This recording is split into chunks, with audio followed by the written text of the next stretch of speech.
Yeah.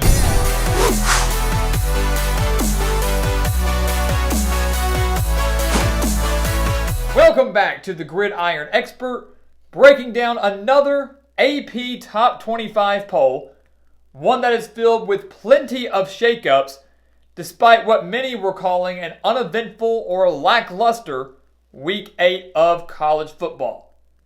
In that lackluster week, we did see 6 teams in the top 25 lose. Now, of course, 4 of those 6 teams fell in ranked versus ranked matchups, but 3 of those 6 teams did drop out of the top 25. That, of course, being Virginia Tech, Minnesota, and North Carolina State. So as always, we are here to break down this entire poll for you. We are going to break down every single team, 1 through 25, and tell you whether we agree or disagree with where these teams are ranked, who should be higher, who should be lower, who should be ranked that maybe isn't ranked at all. And of course, we want to hear your thoughts and your discussions down in the comment section below. So let's go ahead and take a look at the polls, guys. Let's take a look at the Week 9 AP Top 25 poll. Again, not our rankings, the AP rankings. Our rankings will be coming out here in a few weeks when the College Football Playoff Committee starts to release their set of rankings in about mid-November. But let's start over here in this first column here. Number 1 and number 2, Clemson and Alabama remain unchanged. And I really, guys, I don't think you're going to see any shifts in the top 2, maybe until one of those teams loses or until one of those teams struggles mightily. Clemson is still taking care of business. They struggled early against Syracuse, ended up winning by 26. Alabama dominated from start to finish against Tennessee. The AP poll, I can't see them justifying putting Alabama above Clemson or Ohio State above Alabama, whatever you want to look at, until one of those teams loses or until they give them a reason for them to switch things up. So Clemson, Alabama, the undisputed number 1 and number 2 team in the country. You can't argue that. There's no arguing that. You could see that change in the College Football Playoff Committee, but for right now, it will not change. Ohio State, though, they did change. They jumped up 2 spots to number 3. The Buckeyes, first game of the season for all Big Ten programs. The Buckeyes defeated Nebraska 52-17. They were tied at 14, but ended up scoring 24 unanswered to really pull away from the Cornhuskers. Now look at this. Ohio State was number 5 just last week before the Big Ten played. And the Buckeyes jumped now. They have jumped Georgia and they have jumped Notre Dame to get up to this 3rd ranked spot. And the funny thing to me was, I know last week was different from, or week, 7 was different from week 8. But you look at Notre Dame, a team that struggled against Louisville, but bounced back and defeated Pittsburgh 45-3 on the road, and the Fighting Irish drop.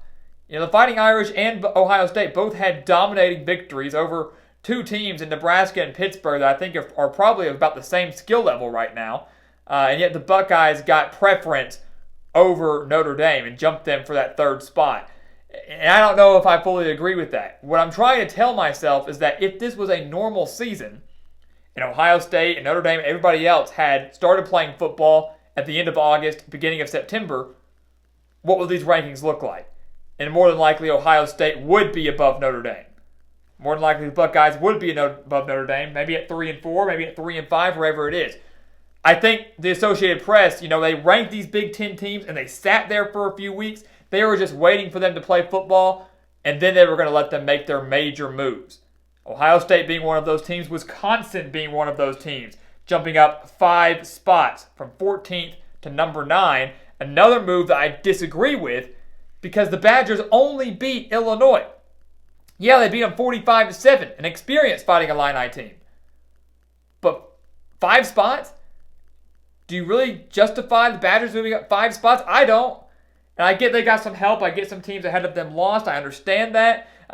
But again, I think the AP poll, the Associated Press was just like, let's just wait it out. Once they play, we know how it's going to work out. We know Ohio State's going to win. We know Wisconsin's going to win.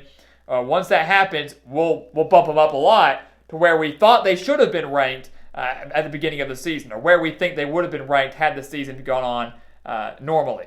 I don't agree with that logic. I don't agree with the way that should be ranked. I don't agree with the way they handled this. But nonetheless, here we go. Ohio State, Wisconsin two top 10 Big Ten teams right now. The Badgers certainly looking very dangerous with Graham Mertz at quarterback as long as his coronavirus test does come back as a false positive. Fingers crossed if you are Wisconsin. So Ohio State at 3, Notre Dame at 4, Georgia at 5. The Bulldogs did not play this past weekend. Oklahoma State at 6. They remain at number 6 despite beating a top 20 Iowa State team. They take down Iowa State in Stillwater 24-21. Iowa State getting a late touchdown there, so they won by 3, but really it's about a 10-point victory, and they don't move any spots. I don't know, again, can you justify putting Oklahoma State above the likes of Georgia or Notre Dame or someone like that? Right now you can't. Even though Georgia didn't play, even though Oklahoma State got a big win, you can't justify putting the Cowboys up in that top 5 just yet. So they remain at number 6 despite getting a big quality win and being the Big 12's lone undefeated team.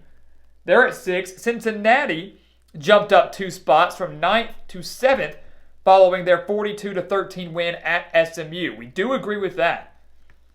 The Bearcats are legit, guys, and rumor has it that if the Bearcats sweep the rest of their schedule, go undefeated, win the American Athletic Conference, they might have a legit shot at making the college football playoff. It's a long shot, but they actually might have a shot. They're going to need some help. They're going to need maybe a Big 12 team to lose once. They're going to need the Pac-12 teams when they start to play. Oregon or USC, whoever wins that conference, they're going to need them to have a loss. Things are going to have to go their way, but with 2020 being the way it is, there's a very good chance that could happen. So Cincinnati, you need to watch out for them. That win on the road against a good offensive SMU team blew my mind. Luke Fickell, unbelievable job with Cincinnati. They have a date against Memphis on Saturday. That's a game you cannot afford to overlook. So Cincinnati up 2. Texas A&M down 1 to 8th. They did not play this weekend. Wisconsin, we touched on them, jumping up to 9th. Maybe a little high, jumping up 5 spots. I don't know about that. And then Florida, staying at number 10. That's your top 10 going into Week 9. A lot of these teams, Georgia, Texas A&M, Florida, they did not play this past weekend. They will be back in action this Saturday. Georgia playing Kentucky, Texas A&M playing Arkansas, and Florida playing Missouri. One of those, maybe a couple of those, could result in some closer than expected games. Over in the second column here, start with number 11, BYU, up a couple spots. After starting the season 6-0, and now adding to that resume with a 52-14 win over Texas State. Not the most dominant team in the country in winning the Bobcats, so that 52-14 result was expected. If it had been any closer, you would have been concerned if you're BYU. But this Cougars team, despite the lack in their strength of schedule, despite the lack of quality opponents, have taken advantage of this opportunity to bolster the stats, to add on to the margin of victory. And in the games that have been semi-difficult for BYU, they really have flexed their muscles and shown that this is a team that is capable, I think, of beating a handful of teams they're ranked above. There aren't many teams below BYU right now that I would say, oh yeah, they defeat the Cougars. That's ridiculous. No, BYU is looking good, guys. They are a top 11 caliber team. Of course, their biggest test is going to come next week when they take on Boise State, now cracking in the top 25 as the Mountain West has returned to college football. So that's going to be BYU's biggest test by far of the season, their biggest quality test and possible quality win of the season. That's really going to be the defining moment of whether or not this BYU team is legit or not. But Kalani Sitake, Zach Wilson, this BYU defense, unbelievable this season. Again, not playoff contenders because of the strength of schedule, but are in store for a very good bowl game and are in store for a possible undefeated season. Miami, down 1 spot after escaping Virginia. Very disappointed with the Hurricanes just this past week. They should have defeated Virginia by more, only winning 19-14. This is a bad Virginia team, guys. They're 1-4 now. But Miami unable to take advantage of an opportunity to flex their muscles again. And really, I thought was a very poor offensive performance. I expected, Rhett Lashley and this offense to do a lot better against a very poor Virginia defense. And they were not unable to take advantage of that opportunity. So Miami only dropping 1. Not a big deal if you're a Hurricanes fan. They're at 12. Michigan up 5 after defeating Minnesota. They to me, deserve that 5-spot rise more than Wisconsin does. No offense to the Badgers. Again, a very solid team. I love their defense, and I love Graham Mertz. I think he's been the missing piece for this Wisconsin squad. But again, that was just a win against Illinois at home, while Michigan went on the road to Minnesota and defeated the Golden Gophers by 25, 49-24. And you talk about missing pieces, Michigan may have found theirs in their quarterback, Joe Milton. Offense has been something that's been lacking under Jim Harbaugh. The quarterback position, especially, has been lacking under Harbaugh. Maybe they have found their guy in Joe Milton. He looked very poised as the starting QB. His first ever start with the Wolverines. That defense, that Don Brown defense, didn't seem to miss a beat against a Golden Gopher squad whose boat is taking on water. Let me tell you, I was very disappointed with their performance, at home especially, against the Wolverines. So, after everything that transpired in week 1 of the Big Ten season, maybe it's Michigan that's the biggest threat to Ohio State in the Big Ten East. Wolverines up 5 spots to number 13. Very well deserved, and might get close to that top 10 because I would really bet on them taking down Michigan State this Saturday. A Michigan State team that just fell to Rutgers on Saturday. Rutgers getting their first Big Ten victory since 2017. Oregon in at 14. The Pac-12 begins football next weekend. So in about 2 weeks, we will be able to finally sit down and talk about Pac-12 football. So this Halloween weekend, you won't get to see them, but the weekend of November 7th, you will see the Pac-12 in action. So a few days after that, we'll come back with our rankings analysis, and we can talk about Oregon. We can talk about USC. We can talk about Washington. Washington State. Maybe those teams aren't in the top 25, but we'll get to see those teams in action and kind of see what they're made of, especially with a handful of Pac-12 programs dealing with brand new head coaches. North Carolina in at 15. Each down a spot. North Carolina dropping a spot, Oregon dropping a spot. But I look at the Tar Heels, I don't know why they dropped considering they beat a ranked opponent by 27. They beat NC State. Remember, they dropped out of the top 25. But the Wolfpack were 23rd in the country just last week, and North Carolina dominated them after their loss last week on the road against Florida State. So I don't know why they dropped the spot. Again, I know Michigan probably more deserving of moving up than North Carolina. Maybe Wisconsin was, whatever you want to say. But this North Carolina team needed to bounce back in a big way, and Mac Brown did that. They looked good on defense. The offense was what we expected from them.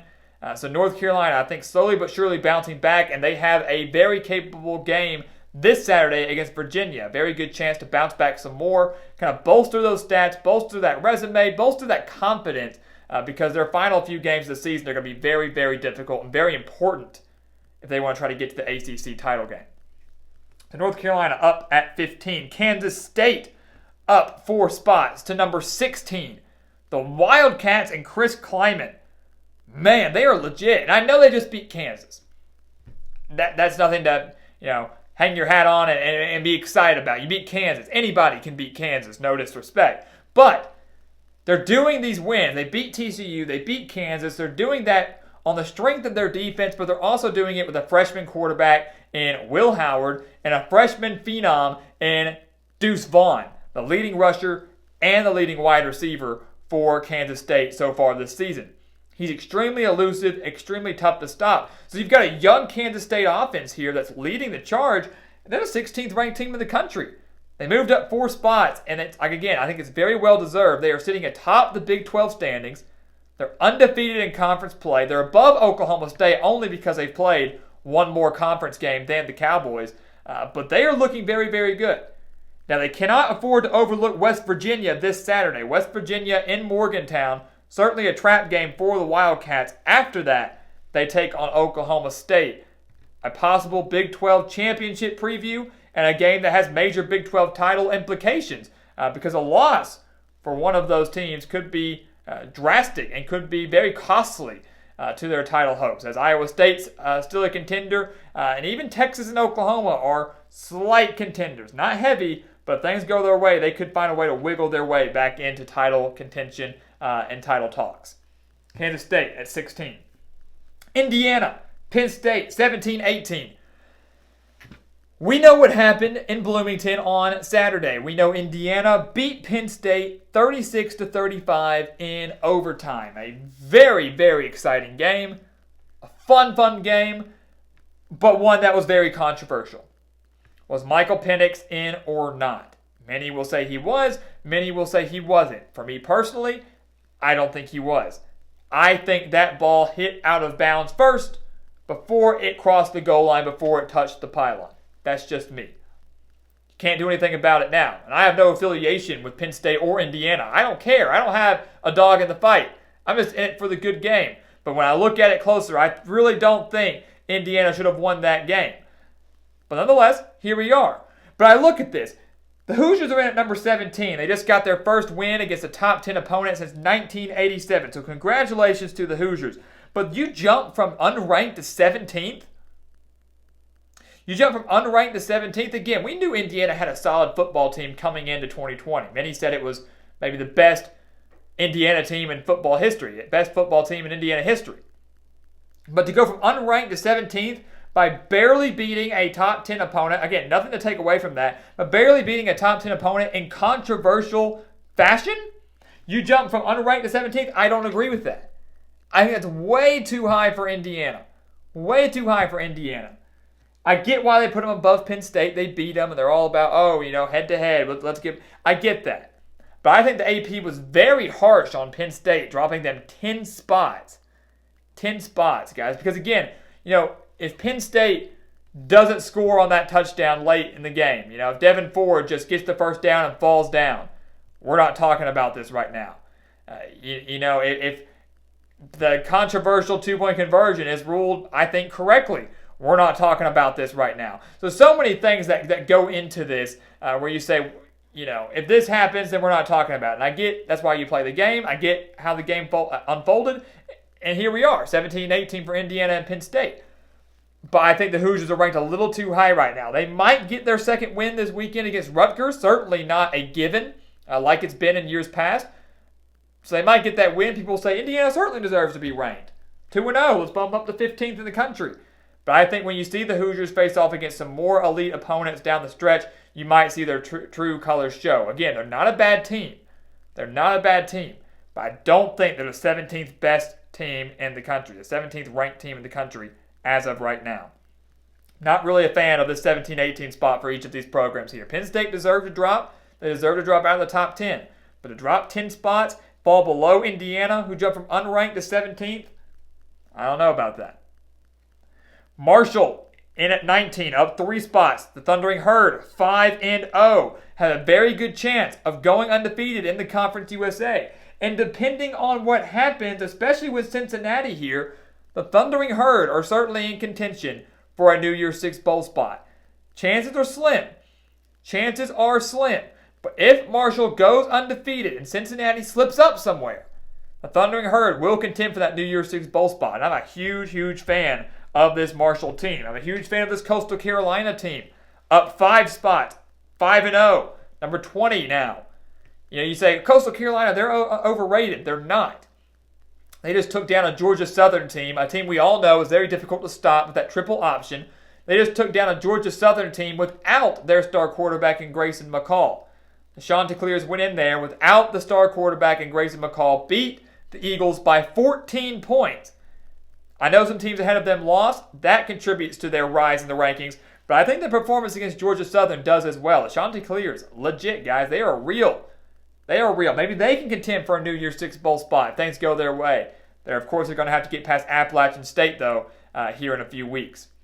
So Coastal Carolina in at 20. USC in at 21, another Pac-12 program we'll talk about here in a few weeks.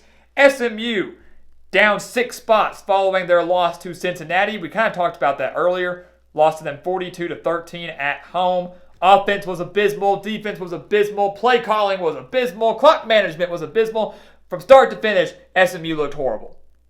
They are not ready to contend with the big dogs. They are not ready to contend with the big boys. Congratulations, you can score a lot of points. But when your defense is non-existent and when your coach doesn't know basic clock management, you will never, ever contend for a New Year's Six bowl spot and never, ever have a chance to win a conference title. Hate to be harsh on the Mustangs, but sometimes the truth does hurt. Iowa State also dropping 6 spots following their loss to Oklahoma State. I think dropping 6 is a little harsh to the Cyclones. I think dropping from 17th to 23rd is a little bit harsh. Now, I know that's Iowa State's second loss of the season. They put up a lot of rushing yards. Breece Hall, 185 rushing yards against that Oklahoma State rushing defense. They only lost by 3. I know, again, they got that late touchdown, but still, only lost by 3. They're still Big 12 title contenders. I don't know if I would have dropped them 6 spots following that loss. Keep in mind, the game was in Stillwater. So Iowa State, still Big 12 title contenders, still deserve a little bit more respect. I'm glad they didn't drop all the way out of the rankings. Otherwise, I would have been furious. Oklahoma, a team that Iowa State defeated, back in the rankings. They're sitting at 3-2, just defeated TCU 33-14 on the road. And then Boise State. Again, Mountain West football is back. Under normal circumstances, we all know the Broncos would be ranked in the top 25. And here they are. First game of the season, they defeat Utah State 42-13. Same score as Cincinnati SMU. And Boise State finds himself at 25th in the country. Again, if they defeat BYU here in a few weeks, then they will skyrocket in the rankings, and it will be Boise State that is in the thick of making that New Year's Six bowl game, something they are accustomed to doing, something they are no stranger to. So things are certainly going to heat up with that New Year's Six bowl race. Do not sleep on the group of 5, though, guys. I'm telling you, that provides some really exciting football, very underrated football. We focus on these top 10 teams here. Cincinnati, I know, is a group of 5 team that is in the top 10, but from the American Athletic all the way to the Sun Belt, they've got some great teams and some great matchups, some great quality football that you do not want to miss. So there you have it, guys, your Week 9 AP Top 25 poll. We only have one ranked versus ranked matchup in Week 9. That's Ohio State at Penn State. Happy Valley, the whiteout game, but we're not going to have all the fans in attendance, so it kind of loses that little bit of magic there. But still, huge, huge game for playoff implications, huge for Big 10 title implications. Certainly a game you don't want to miss. And as 2020 has shown us, even with just one ranked versus ranked matchup, we are in store for plenty of upsets as well. So at this time next week, we're going to have tons of shakeups in the Week 10 AP Top 25 poll. And we, of course, will be here to walk you through it every single step of the way. So guys, thank you so much for watching us here at the Gridiron Expert on YouTube. Make sure to continue to like, comment, subscribe, share our videos. Also, make sure to check out everything down in the description below. If you love college football, you will love everything down in our description. From our weekly newsletter, to our expert picks, to our exclusive content on Patreon, to the exclusive offers on BetNow. Do not miss out on it. Check it all out right there down in the description. And once again, guys, as always, thank you so much for watching. And we'll see you next time right here on the Gridiron Expert.